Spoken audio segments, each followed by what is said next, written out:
এই পেপাৰ কাটিংটো দেখি আপোনালোকৰ কি হ'ব পাৰে বুলি মনলৈ আহিছে? এইটো হৈছে আমাৰ পইচাৰ ঠাক। টিটিডিম ডিম টিটিডিম ডিম ঠিচ। আৰু এই পইচাখিনি কোনো মেচিনৰ দ্বাৰা বনোৱা নাই। এই পইচাখিনিৰ মেকাৰ হৈছে আমাৰ প্ৰদীপ নেওগ। টিটিডিম ডিম টিটিডিম ডিম ঠিচ। আৰু সেই পইচাৰ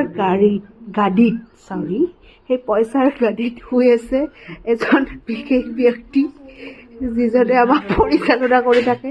টিটিডিম ডিম টিটিডিম ডিম ঠিচ। এইজনে সেইজন মানুহ।